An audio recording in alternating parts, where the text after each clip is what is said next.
মামা, এই বুড়োটাকে রোজ সকালে তেঁতুল খাওয়াতে তোমার এত ভালো লাগে? আপনি আপনার সুগার লেভেলটা নামিয়ে ফেললেই আমিও নিম পাতাতে বাড়িতে নো এন্ট্রি করে দেব।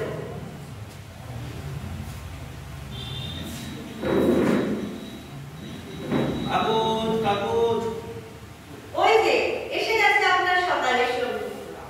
না না, আপনাকে যেতে হবে না।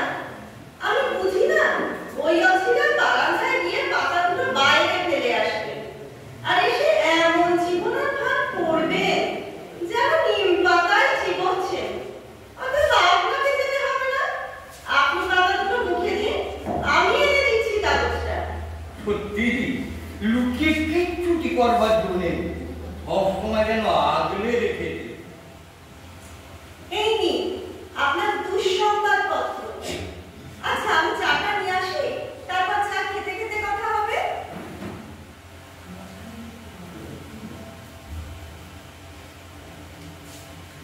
মাছ মাছ মাছ মাছ মাছ মাছ, ও বৌদি, জ্যান্ত মাছ আছে, একদম জ্যান্ত। বই নেবেন নাকি? না ভাই, আজকে লাগবে না। এই নিন আপনার চা, শুরু করুন। মুখে চা আর চোখে দুঃসংবাদ, কি কম্বিনেশন! সে তুমি যাই বলো, প্রথম পাতা থেকেই তো খুন, ধর্ষণ, অপহরণ, তোলাবাজি আর নেতা মন্ত্রীদের দুর্নীতি, এগুলি কি সব সুসংবাদ? একটু পিছু স্যার, ভালো খবরও কি কিচ্ছুটি থাকে না? সেদিন প্রথম পাতাতেই তো খবরটা ছিল, মনে নেই? ওই যে দুজন বাঙালি বিজ্ঞানী গবেষণা করে আমাদের চেনা বিষ গাছ পার্থেনিয়াম থেকেই তো ক্যান্সারের ওষুধ বার করেছে। হ্যাঁ, মনে পড়েছে। তবে ওরকম খবর তো কোটিতে গুটি। দেখো, সকালবেলা কে আবার আমাদের চাই ভাগ বসাতে এলো।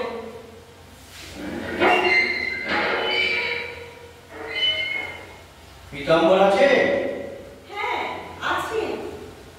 কিন্তু স্যার, একজন বয়স্ক ভদ্রলোক আপনার সাথে দেখা করতে চাইছেন। আমার সাথে? ঠিক আছে, ওনাকে ভেতরে নিয়ে এসো। আসুন, আপনি ভিতরে চলে আসুন। এদিকে, হ্যাঁ এদিকে আসুন। আপনি না জুতোটা এখানে খুলতে পারেন। হ্যাঁ, এই খুঁজছি।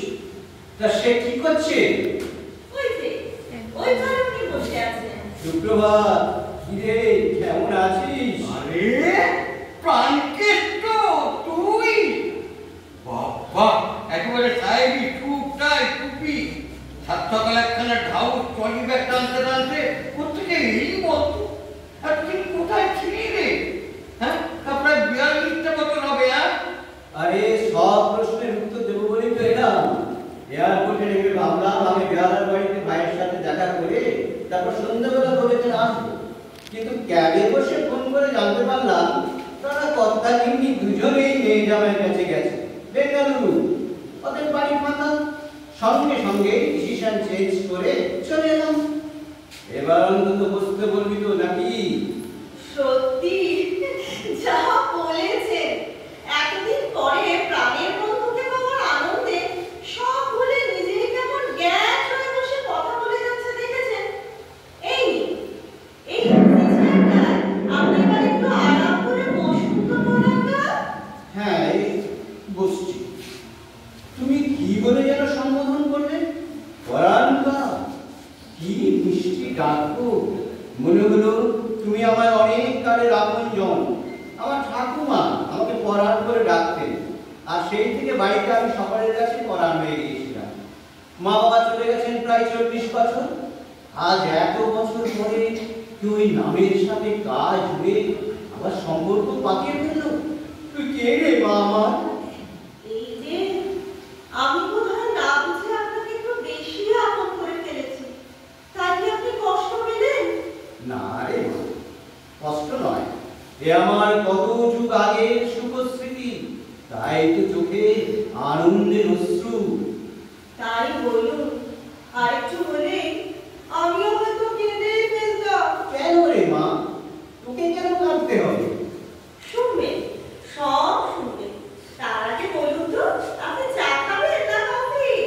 এই তো অনেক দিন বাঙালি কথা শুনতে পেলাম। মানে ওই যে কি খাবেন, চা না কফি? হ্যাঁ, সেটাই তো বলি আমরা। তুই এর মধ্যে খাঁটি বাঙালিয়ানার কি বৈচিত্র্য পেলি রে বন্ধু? আরে বৈশিষ্ট্যটা হচ্ছে আমরা মানে একমাত্র বাঙালিরা চা বা কফিকে পানীয় বলে মনেই করি না। তাই আমরা আপ্যায়নে কখনো জিজ্ঞেস করি না আপনি কি চা পান করবেন। পরাণকা, আপনি খুব সুন্দর কথা বলেন তো। আচ্ছা, এবার বলুন আপনার জন্য কি আনি, চা না কফি? তোদের সকালে চা পর্বটা যখন আমার জন্য চটকে গেল, তখন নতুন করে সবার জন্য চাই হোক। তবে আমি কিন্তু চিকলি চা। কি বললি? চিকলি চা? সেটা আবার কি চাই বাবা? আমি বোধহয় সংকেতটা বুঝতে পেরেছি। চিকলি মানে চিনি কম লিটার, তাই না পরাণকা? বাহ, দারুণ বুদ্ধিমতী তো। তুই তো আমাকেও টেক্কা দিয়ে দে মা। বেশ, আপনাদের কথা চলতে থাকুক, আমি ততক্ষণে চট করে চাটা নিয়ে আসি, কেমন? হ্যাঁ, সেই ভালো পুনামা। তুমি বরং চায়ের ব্যাপারটা দেখো, আর আমরা দুই বন্ধু ততক্ষণ পুরানো সেই দিনের কথা মনে করার চেষ্টা করি। হ্যাঁ রে, তোর এই সুনামাটি কে? আমি শুনলাম ও তোকে পুতুল শেয়ার করে ডাকছিল। ও কি তোর দেখাশোনা করে? হ্যাঁ, দেখাশোনা তো করেই, আবার মায়ের মতো শাসনও করে। তবে হ্যাঁ, মেয়েটা খুব ভালো মানুষ রে। ওর নাম সোনালি। এ বাড়িতে আসার পর আমি ওকে ডাকতাম সোনামা বলে। কিন্তু হঠাৎ একটা দুর্ঘটনায় ওর জীবনটা একেবারে শূন্য হয়ে গেছে। তারপর থেকে ওকে আমি শূন্য মা বলতাম। প্রথম আপত্তি করতো, তারপর আপোষ করে সোনামা আর শূন্য মার মাঝামাঝি এখন সোনামা। সে কি? দেখে তো তেমন কিছু বোঝা গেল না। ওর চাপা মেয়ে তো। একটু খুলে বলবি ঘটনাটা কি? ঠিক আছে, তাহলে শুরু থেকেই বলি, নাহলে তুই অবশ্য খেয়ে আসবে। শোন, তুই বাইরে চলে যাওয়ার পরের বছরই আমি একটা চাকরি পেয়ে গেলাম। আচ্ছা, 1.5 বছর পর দিয়ে আরে প্রাণকেষ্ট, আমাদের কলেজের সেই পূর্ণিমাকে তোর মনে আছে? পূর্ণিমা? হ্যাঁ নিশ্চয়ই, পূর্ণিমাকে মনে থাকবে না?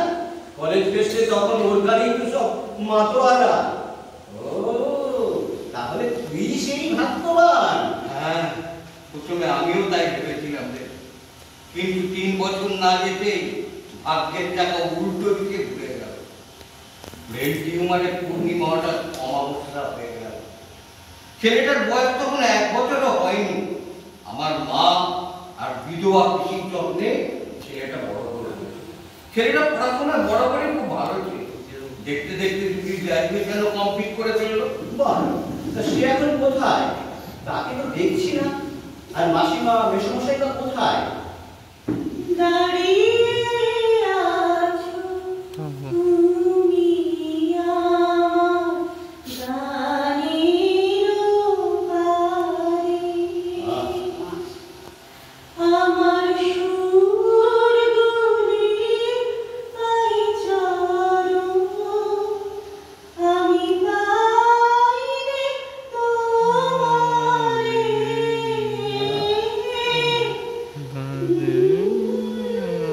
এই ঘরের ভেতরে কেউ গান করছে না? বাহ, গানের গলাটি তো বেশ। কে গাইছে রে? এই কি রে, তোর চোখে জল? ওই তো আমার সোনামা। ওর মন খারাপ হলে তখনই গান গেয়ে ভুলে থাকার চেষ্টা করে। আর আমার ভেতরটা এক গভীর শূন্যতায় হাহাকার করে ওঠে। আহারে, আমার জিজ্ঞেস করতে খুব খারাপ লাগছে, তবু অনুরোধ করছি, একটু বলবি তোদের দুজনের এই শূন্যতার কারণটা কি একই? হ্যাঁ রে বন্ধু, হ্যাঁ, একদম এক। ওর স্বামী আর আমার একমাত্র সন্তান। ও, ভাবা যাচ্ছে না রে, কি করে হলো এরকম? বলছি যে একটু অপেক্ষা কর। শোন, গ্র্যাজুয়েশনের পর ছেলের মাথায় কি যে ভূত চাপলো, ডিফেন্সের চাকরিতে অ্যাপ্লাই করলো, পেয়েও গেল। প্রথমে ট্রেনিং, তারপরে ফার্স্ট পোস্টিং কাশ্মীর। অবশ্য 2 বছর পর 10 দিনের ছুটি নিয়ে বাড়িতে এলো। আমি তো তখন বাড়িতে একা। কেন, বাড়ির বাকিরা কোথায় গেলেন? ও বলা হয়নি তোকে রে। ইতিমধ্যে কয়েক বছরের মধ্যে বাবা মা পিসি এক এক করে গত হলেন। ছেলেটা চাকরি তার করে। ছেলে কবে কিভাবে কি ঠিক করেছিল জানি না, ছুটিতে এসে হঠাৎ এই সোনালীকে রেজিস্ট্রি ম্যারেজ করে আমার কাছে রেখে বলে গেল, ও এখন তোমার দেখাশোনা করুক, আমি পরের বার এসে চিন্তা করবো কি সিদ্ধান্ত নেওয়া যায়। সেই যাওয়ায় ছেলেটা শেষ যাওয়া হলো রে। আরে রে, কিভাবে কি হলো জানতে পেরেছিস? হ্যাঁ, ডিফেন্স অ্যাডমিনিস্ট্রেশনের হেডকোয়ার্টার থেকে প্রথমবার জানিয়েছিল কাশ্মীরের জঙ্গিরা নাকি ওকে ওর ডিউটি পয়েন্ট থেকে অপহরণ করে নিয়ে গেছে। ও চলছে, তবে ওর নিরুদ্দেশ সম্পর্কে কর্তৃপক্ষ এখনো নিশ্চিত নয়। সে কি, তোরা পরে আর ওদের সাথে যোগাযোগ করিস? করেছি তো, অনেক আবেদন নিবেদন করার পরও আমার ছেলের কোনো খোঁজ পাওয়া যায়নি। তারপর অনেক দিন চুপচাপ থাকার পর ওরা আমাদের একটা মোটা টাকার কম্পেনসেশন দিতে চেয়েছিল, বলেছিল পরে ফাইনাল সেটেলমেন্ট হবে। কিন্তু বিভিন্ন কথা ভেবে আমি আর সুনামা কেউই নিতে রাজি হয়নি। সেটা অবশ্য ঠিকই করেছিস। আমার ধারণা ওরা নিশ্চয়ই হাত ছেড়ে দেয়নি, হয়তো দলে দলে সিক্রেট ইনভেস্টিগেশন চালাচ্ছে। হ্যাঁ রে প্রাণকৃষ্ণ, তোর কথাটাও ঠিক হলেও হতে পারে। কেননা বেশ কিছুদিন আগে ওই উদ্ভুতগুলো নাকি দুদিন আমাদের পাড়াতেও গোপনে বেশি রাতে খোঁজ নিয়ে গেছে ছেলে আমার বাড়ি ফিরে এসেছে কিনা। এসে গেছে, এসে গেছে, এসে গেছে। তিনজনের জন্য চিঠি, চা আর সাথে স্যান্ডউইচ। ও, স্যান্ডউইচ! আরে বাবা, আমার খুব প্রিয়। তুই কি করে জানলি রে মা? জানি তো, আমার মনে হলো এটাই এখন ভালো জমবে, তাই করলাম। আচ্ছা পরান্তা, তুমি কখনো ভেবে দেখেছো আমরা বাঙালিরা কেন চা খাবো বলতেই অভ্যস্ত? তবে কারণটা তোর মুখে শুনতেই আমার ইচ্ছে করছে। আমার মনে হয় চায়ের সঙ্গে টা, মানে আমি বোঝাতে চাইছি নিমকি, টোস্ট, বিস্কুট বা চপ, মুড়ি, চানাচুর কিংবা এরকম স্যান্ডউইচ, এইসব ক্ষেত্রে আমরা বেশিরভাগ বাঙালিরা খুব পছন্দ করি, তাই না? অতএব চা পানীয় হলেও সঙ্গে ওই টাগুলো তো সবই খাদ্য। তাই হয়তো জিজ্ঞেস করি খাবেন কিনা। এই কারণটা ঠিক না বেঠিক সেই বিতর্কে না গিয়েও এটা মানতেই হচ্ছে মা, তোর কথায় যুক্তি আছে। আর এটা অস্বীকার করা যাবে না যে স্যান্ডউইচে তুই এই বাউন্ডুলেকে অর্ধেক বশ করে ফেলেছিস। এবার একটা ছোট্ট আবদার পূরণ হলে আমার এখানে আসা 100 ভাগ পূর্ণ হবে। ঠিক আছে, তোর যদি আবদার পূরণ হয় তাহলে আমারও একটা আবদার তোকে পূরণ করতে হবে। রাজি তো? আরে বাবা, কথা দিলাম, রাজি রাজি রাজি। কিন্তু পরান্তা, আপনার আবদারটাই তো এখনো জানা হয়নি। বলছি মা, আমার আবদার তোর গলায় একটা গান শুনবো। আর আমার আবদার তুই আমাদের এখানেই থাকবি। আচ্ছা পিতু স্যার, পরান্তা এটা কিরকম হলো?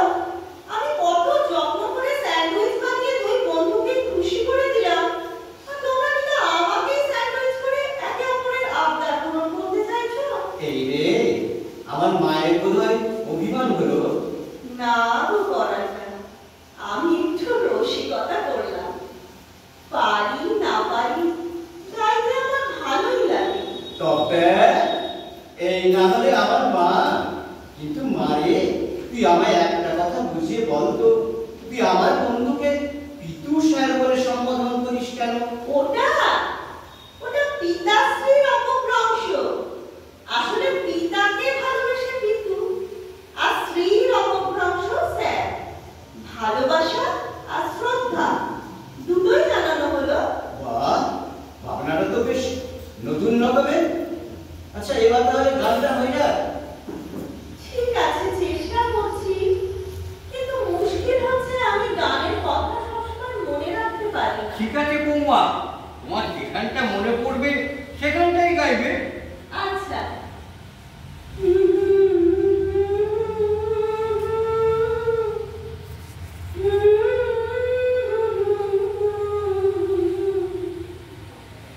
মেঘেরও খেলা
হ্যালো হ্যালো, কে বলছেন?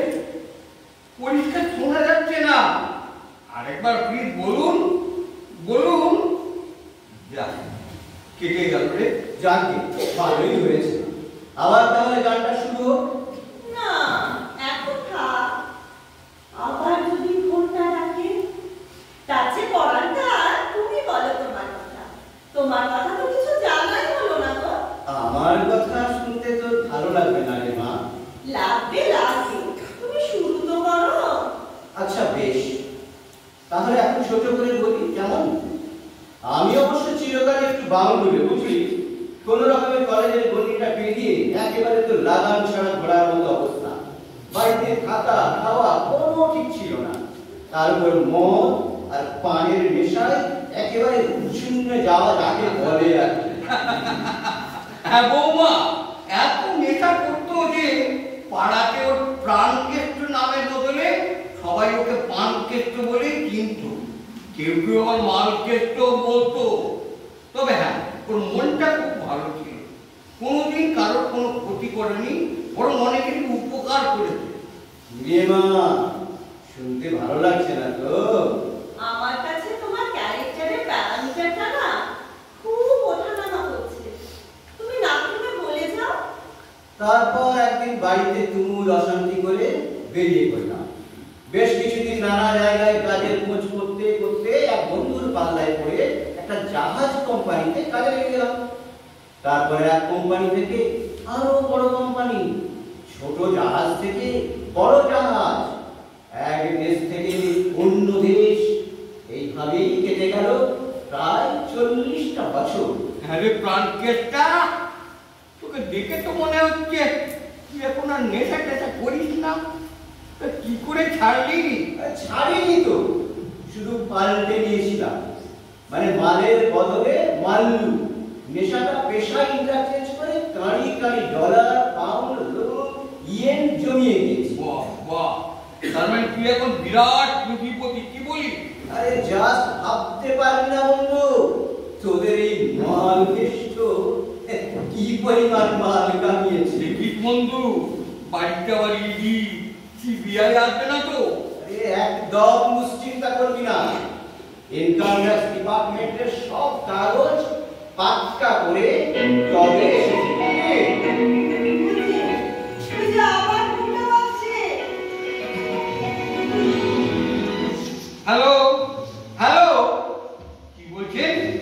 From ministry of defence? Yes, I am Pitambar Bhaduri speaking.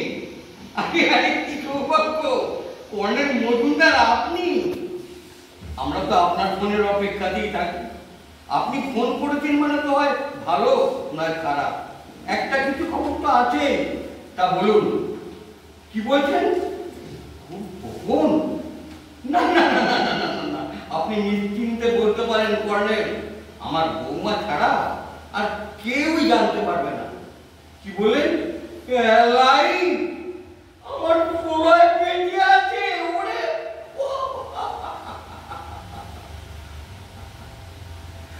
Sorry sorry sorry colonel, sorry. কি বলেন? পাকিস্তান? ও, তা পাকিস্তানের দেশ থেকে বের করে আনতে আরো কতদিন লাগতে পারে?